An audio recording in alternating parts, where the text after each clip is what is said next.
you know what? You're a meth addict. I might be a foodie, but, I don't think I have a problem like you do. I'd say work your own program. Yeah. You know what I'm saying?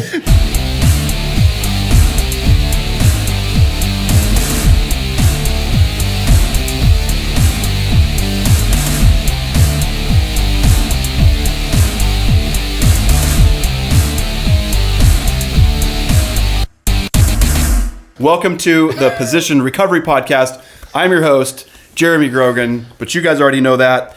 And I'm really excited because we have some friends of mine joining us today. We have Zach Carter and we have Hephzibah. He actually has another name and he'll explain what that is in a minute and I'll give him a moment. But we have a great program for you guys today and we're Position Recovery. All right, so I'm going to go ahead and turn it over for introductions. Zach, would you like to tell us a little bit about yourself? I would like to. I'm Zach, as Jeremy already said. When it comes to recovery, I've been doing the recovery for quite some time. We were talking about that earlier. For me, it's probably been like 5 years. But I've been mainly overcoming. I like to use that word overcoming because I'm not currently struggling with. I've overcome it. Amen. Pornography. And that, a lot that happens with pornography is a lot of self-image issues as well, extreme self-hatred, stuff like that, and some religion as well in my life. But my wheelhouse has been recovery. Wheelhouse has been, recovery though, that's correct. Zach did everything that you could do. Zach did it. All the recovery. Everything. So, no, still on a journey. It's called sin. No. Yeah, right. But pornography has definitely been something that I've definitely grabbed by the horns and been the biggest thing for me to deal with in my life. I'm real quick. I'm really thankful for my growing up. I was not exposed to drugs or alcohol. I've never ever tried drugs or alcohol, but right? Lucky Isn't that? you. I know. I'm so blessed. More and more I'm around people. I'm like, man, I had such a great growing up, even though I have my own struggles, obviously. But one thing I've really learned is that we all have something in common. Like, it's crazy how much, because I'll get into this more later, but there's so much we have in common, even though we all have struggled with different things. So, and it doesn't all look the same. Absolutely. But we all have in a way, the same outcomes and the same issues at the end of the day. Awesome. But thanks, Zach. Totally. Go. And we have, we call Chris Hephzibah, but I'm going to let you introduce yourself a little bit. Tell the guest or the viewers just a little bit in some few words what that even means. Hephzibah means the Lord takes delight in me. And it's just something that I grabbed a hold of when I found out who I am in Christ, part of my identity as a son. So I just grabbed a hold of it, and now it's kind of catching on. Yeah, it's good stuff. And what's your MO, Chris? What's your drug of choice? Or Oh, man, well, more. More. No, but I struggled with alcohol and methamphetamine, marijuana, but dabbled in a little bit of everything except for heroin. I never got into heroin, but thank God, because, like all the other drugs, I probably would have struggled with that too if I would have tried absolutely. it. But overcome meth addiction, alcohol, and marijuana. Been clean for 2 years, 3 months, and 10 days. Good stuff. Yeah. All right, guys. Well, we have a great show for you today. We're new to this as far as a podcast, so I think that I encourage you guys to download this, get this on your phone. If you can't listen to it all in one sitting, we're going to be putting the separate videos on YouTube, but we're going to be available on all the podcasting services as soon as possible. So I do want to say you can watch us on YouTube. Go search Positioned Recovery on YouTube. You literally just go search for that. You can listen to us on your favorite podcasting platforms, and also consider becoming a member. Go to patreon.com/positioned. Dude, I always say this, like, you know how cool it is to have patreon.com /positioned.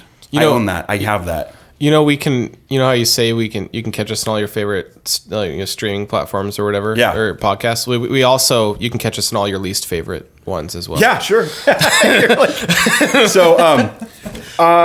Today, here's how it's going to work. For those of you that are connected to the Position Recovery community and even our local faith community here, we realize that there are 12 months in a year and there happen to be 12 steps. What? Dude, seriously, isn't that crazy? Since when? So that makes it really convenient for us to, as ministries, and to be able to kind of use that as a backdrop to our content. So for the whole month of February, we're going to be dealing with the principle hope, and we'll be dealing with step number 2. And so our first segment today is going to be, we're going to talk about step number 2. And then we have a very interesting topic I want to bring up. We'll go into some detail on it, but we're basically going to be talking about the effects of social media or media on, like, the consumption of this on our sobriety or our spirituality. And after that, we'll take a short break, but then we will come back for a really exciting news segment. And let me see, I don't want to give it away. It's about the weather. But we are going to talk about a concept called digital rehab. What? Ooh, isn't that exciting? What? I don't want to give it away.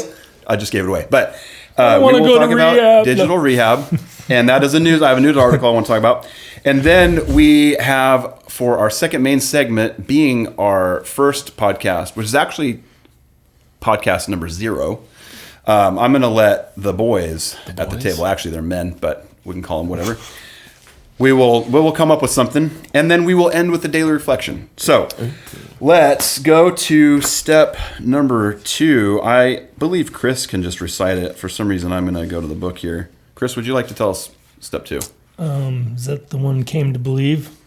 I just remember the last time we did this, I was looking in the book, and you said it, and I'm like, oh my gosh. Came to believe that a power greater than ourselves could restore us to sanity? Yes.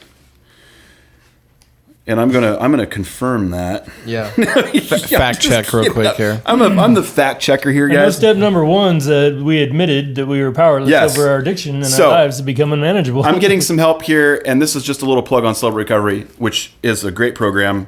And here, by the way, for everybody that you join, you're listening now, we're not necessarily particular on any specific program. I would say Chris is here kind of representing the NA side of recovery. I'm here representing the AA side. Zach is representing all the other sides. Other sides. Because we're all faith-based. We are all faith-based. Zach, that's all I've ever known, though, is faith-based recovery. So that's my advantage. Step number 2 in the Celebrate Recovery book says, well, that's the 8 principles. So we came to believe that a power greater than ourselves could restore us to sanity. Got it right. So Chris got it right. There is a scripture reference that we may go into, but I want to kind of hang our hat here for a moment. And just, I think that, especially in early recovery, this can be a hard spot, especially when I look back on my recovery. I was an atheist. I was from a death metal, heavy metal scene, right? Godless, anti-God, anti-Christianity. In fact, most AA meetings when I started were in a church, and it was hard enough for me to even walk through the door. So I think, if you've caught us and you're watching this video, I think that language might speak to some of you.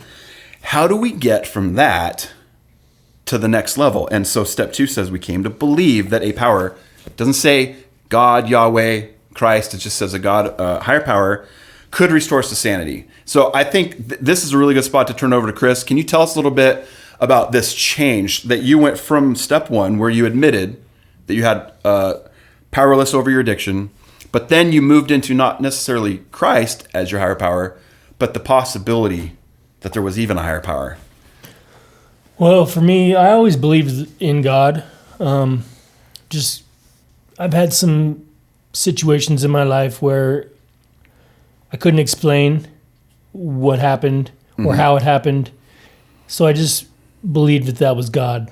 And then, so that's where my belief come from. I just always believed in God. But when I finally started getting some good recovery, I was at the end of my rope at that point, you know what I mean? So it was to do something different is where it all started. Just became willing to give it a shot. And man, I don't even know. It's just one of those things where it's hard to explain what happened. Yeah. But it just, over a period of time, I was introduced to coming to morning worship and coming to church on Sundays. But if in the NA fellowship, if I was going to have a higher power, I wanted my higher power to be God and Jesus. Yeah, absolutely. What about you, Zach? You got, like, I know that you have been, like, you were raised in the church, and we would have never been friends in my whole life, dude. I would have been, like, you know. But I guess for you, how would you relate this to recovery? I'm actually, I'm interested because I come from a whole different, I come from an atheist point of view. Yeah. You actually were in your addiction in Christianity. Yeah. So you got to flip the script. For me, it was the other way around. I didn't struggle with understanding that my higher power could restore me to sanity. It was the other way. It was understanding that I wasn't in sanity. Wow.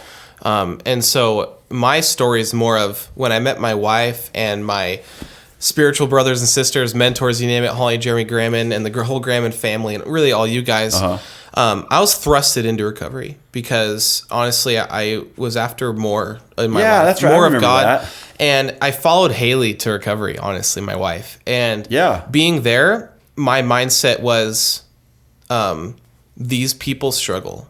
Like these are what we would say, like these are those people. From my world, these are the people that I don't associate myself with because they have big problems. Nothing like my problems. I don't really have problems like they do, right? Totally. But obviously I learned it didn't even take years. It took like weeks that I could have been more wrong. I had just as many issues, in different ways, exactly the same, just Started different backgrounds. Noticing the similarities instead of the differences. Honestly, when it comes down to it, again, like I said, I didn't struggle with understanding that there was a higher power that could restore me to sanity. It was God showing me that I'm not okay. I knew I wasn't okay. I didn't realize that he was like, no, you don't understand. Like, you are with, like, we say in Christianity that God left the 99 to find the one. Like, he's like, dude, you are the one. You're no longer part of the 99. Absolutely. And so, and I'm like, oof, okay. So, but really, like, for all of us, we all struggle with different addictions in different ways, but they're all from the same thing. Sure. They're all because we're trying to fill a void, and we're just manifesting that or acting out in a different way. I could agree with that. And so that's where I came in, was literally flip the script. Like, it wasn't that, So what would you guys say to viewers? Okay, this is really cool. I like that we're on this little angle, because there's a lot of family members I have that I think would say those people too. They'd be like, well, I'm not one of those people. In fact, they probably wouldn't even watch my YouTube videos or even listen to this podcast, because they'd say, those are for those people. Well, what would we say? So somebody's watching this or listening to this right now, and they have family members who are like that. Yeah. What would you say to people on how can we influence people? I'm asking this question. So how can we influence other people or I guess just influence people to maybe consider that they're not they're part of the them and those. Yeah. So the biggest thing that hit me, because this is what really started those stair steps for me to getting to a place where I'm like, hey, y'all are different than I am, like very Texas sounding, but was that, first of all, when I was when we were doing Celebrate Recovery and stuff like that, we didn't say it was for people that had problems with addictions, XYZ addictions. It was It was hurts, habits, and hangups. Yeah, hurts, habits, and hangups. And I was like, wow, I have hurts, I have habits. Doesn't mean it's sinful, but I have habits and I have hangups that I might want to change in my life, and that obviously steers away from it having to be meth, having to be heroin. It doesn't have to be alcohol. It's everything. We have people we deal with that have food addictions. We have people that we deal with that aren't even sinful things like Netflix, but it's still an addiction. And it's still all the same process to get past that. But then also the other thing I was told was that if you're not in recovery, you're in denial. Yeah. As a church. Absolutely. As a church. And so that was some of the biggest, at least like one-liners is what we would call them, that hit me, where I'm like, dude, I've been looking at this the completely wrong angle. So, you have anything you want to add? Well, here, Chris, I got a specific question for you. So what about the person that says, you know what, I'll admit, I'll go as far to say, I probably eat too much food, but that's nothing like that guy, and he's a meth user. What would you say? Like, I'm sure there's a version of you that would say that would address that in a different way, maybe in your past. But how would you address that now that you're more mature? What would you say to that person if they confronted you and said, you know what, you're a meth addict. I might be a foodie, but I don't think I have a problem like you do. I'd say work your own program. Yeah. You know what I'm saying? Totally. That's what I would say. Like, I don't know if that's even the part of the old me or the new me, but, you know, labeling one problem worse than the other is just something that I don't do anymore. Yeah. But not just for you, but like, here's what I'm thinking. The other person has got to be in such a place of denial. Like, Exactly. how did we get out of that? Because we were all there. Yeah. Dude, when I was in my peak of my alcohol addiction, I guarantee you, before I came to believe that I was unmanageable and all that, there's got to be people that were like, God has got to get a hold of this guy or he's going to die. Like, you know. And that very well may be true. You know what I mean? When you're partnering with the enemy, the God's hand to protect, he can only go so far. Yeah. Really. So I've actually had conversations with people before because, again, my realm of influence, especially where I work at too, at the jobs I have, I get more of the people that are like, psh, look at that homeless guy, he's XYZ, they're just doing this, they're just doing that, it's awful, and and they're like, I've never struggled with that. The worst thing I ever had is I just can't stop eating food, for example, stuff like that. And the guy's 300 pounds. Yeah, exactly. And I'm like, well, they're struggling with the same thing you're struggling with. You're just tackling that with food. Absolutely. They found a drug, unfortunately, that works for them. And honestly, we all end up coping. It's all coping. It's all coping mechanisms, holding down pain, trauma, cycles of addiction, and it's all just manifests in different ways. But, yeah. For me, it was like focus on myself. Don't start looking at what everybody else is doing, because then the focus is automatically already off of me. Gotcha. Yeah. And comparison. Yeah, recovery, if you want to get anywhere in that, you got to look at yourself. It's all about self. And, in the beginning, it is a selfish program that you have to run. And then as you get further into that, you become selfless. Yes. Yeah. And not that you think less of yourself. Yeah.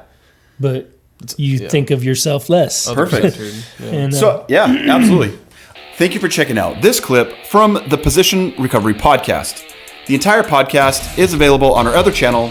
There's a link in the description box below, so you can go check it out.